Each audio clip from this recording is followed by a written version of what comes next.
ఈ ఊరికంటూ కొన్ని కట్టుబాట్లు పద్ధతులు ఉన్నాయి. ప్రపంచం ఎటుపోతున్నా మనం మాత్రం మన పెద్దవాళ్ళు చూపించిన దారిలోనే పోతున్నాం.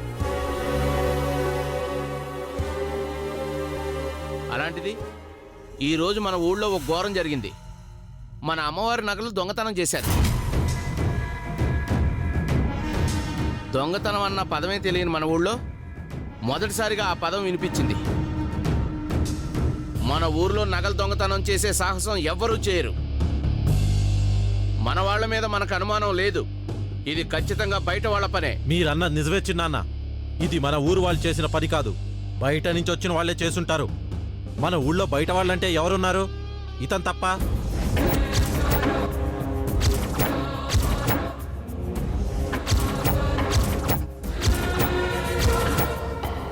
ఏంటే నేను దొంగతనం చేస్తున్నానా?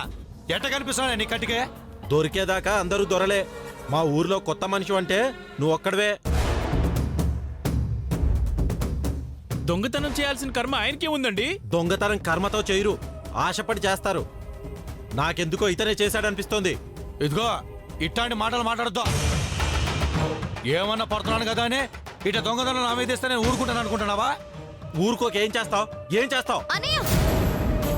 ఆయన్ని పట్టుకుని 10 మందిలో అలా మాట్లాడడం ఏం బాగాలేదు. నీకు తెలీదమ్మా, ఈ ఊర్లో కొత్త మనిషి అంటే అతనే. ఖచ్చితంగా అతనే చేసుంటాడు. బయట మనిషి అంటే ఎదురుగా ఉన్నాడు కాబట్టి అతనే కనిపిస్తున్నాడా? చెల్లం కూడా బయటపడే కదా. మాట్లాడవేంటన్నయ్యా? ఏ చెల్లం కూడా దొంగతనం చేసుండొచ్చుగా. చలం గురించి నాకు బాగా తెలుసు. అతనిలాంటి మంచి మనిషి దొంగతనం చేశాడంటే నేనే కాదు, ఎవ్వరూ నమ్మరు.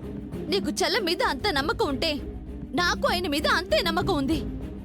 నీ నమ్మకాలు పోయిన నగలు తీసుకురావు. నేను అదే చెప్తున్నాను. ఖచ్చితంగా గౌతమే దొంగతనం చేసుంటాడు. చేశారో లేదో తెలియకుండా అనుమానంతో ఒకరిని అవమానించడం కరెక్ట్ కాదన్నయ్య. అనుమానం కాదు, అదే నిజమని నీకే అర్థం అవుతుంది. ఏమండి, ఇంకా ఇక్కడ మాట్లాడుకుని లాభం లేదు. ఒక్కసారి అతను ఉండే ఇల్లు సోదా చేస్తే దొంగతనం చేశాడో లేడో తెలిసిపోతుందిగా.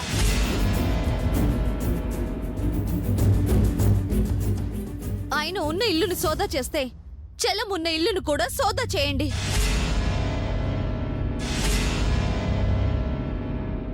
సోదా చేయడమే కాదు, దొంగతనం ఎవరు చేసినా అతనికి అతనికి ఆశ్రమం ఇచ్చిన వాళ్లకు ఊరి కట్టుబాట్ల ప్రకారం శిక్ష విధించడమే కాకుండా పోలీసులకు కూడా పట్టించడం జరుగుతుంది.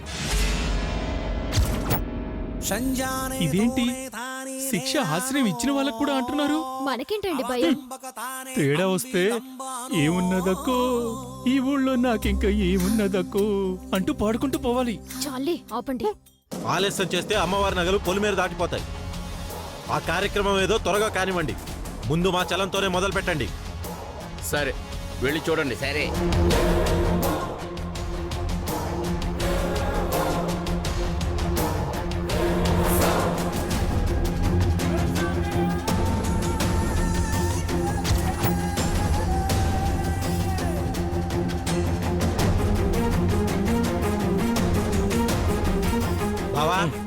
బావా బావా, ఎంత ఎర్లీ మార్నింగ్ ఎవడరా లేపేదే? ఆల్రెడీ 11:30 అయింది బావా. అదేగా చెప్పేది, ఎర్లీ మార్నింగ్ అనే. వరద బాధితులాగా వీళ్ళందరూ కట్టుకట్టుకుని మన మీద పడ్డారేంటి? గుళ్ళో అమ్మవారి నగలు పోయాయంట. అమ్మవారి నగలపోతే నా దగ్గరికి ఎందుకు వచ్చారు? గౌతమ్ తీశాడని నేనంటుంటే కొంతమంది నువ్వు తీసావంటున్నారులే. అందుకే ముందు నీ గదే వెతకమని నేనే చెప్పాను. దొంగతనం చేయాల్సిన అవసరం నాకేముంది బావా? ఆ గౌతమ్ గాడే చేసి ఉంటాడు. వెళ్ళి ఆ రూమ్ ఎత్తుకోమని చెప్పు. తర్వాత ఎతికేది ఆ గదేలే బావా. ఆయన ఇలాంటి పనులు చేయడం మన వంశంలో ఉన్నాయా? అనుమానం ఏం అక్కర్లేదు, ఆయన గారే చేసి ఉంటారు. వెళ్ళి ఆయన గది ఎత్తుకుతాం. పదండి పదండి. ఈడెందుకు నిద్రపోతాన్ని మర్చిపోతున్నాడా? ఏంటి రాత్రి ఒకలాగా తెల్లరి తొలగా మాట్లాడుతూ ఉన్నాడా? మాట్లాడివ్వండి. మరీ అతి చేస్తే మన దగ్గర రిమోట్ ఉందిగా. మాటి మాటిగా నొక్కితే అది చెడిపోయింది అనుకో, మొదటికే మోసం వస్తుంది. అందుకే కొనేదేదో కాస్త మంచిదే కొనమని చెప్పాను. బడ్జెట్ బడ్జెట్ మాస్టర్ డబ్బులు తీస్తేనే కదా. ఆయనదేం పోయిందట? పోయేది ప్రొడ్యూసర్దే కదా. పోయేది ఆయనదే కదా అని అనుకునే ముందు వాళ్ళందరూ పోయి ఉండరు. వెతకండి ఇంకా. ఎక్కడెక్కడ ఎతకాల్సిన అవసరం లేదు, నాకుందా ఒకటే బ్యాగ్, ఎత్తుక్కోండి. వెతకండి.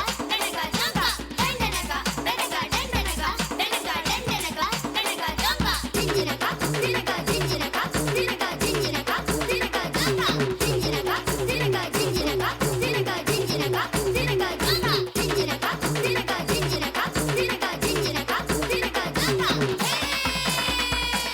ఇందులో ఏమీ లేవండి. ఎలా ఉంటాయా?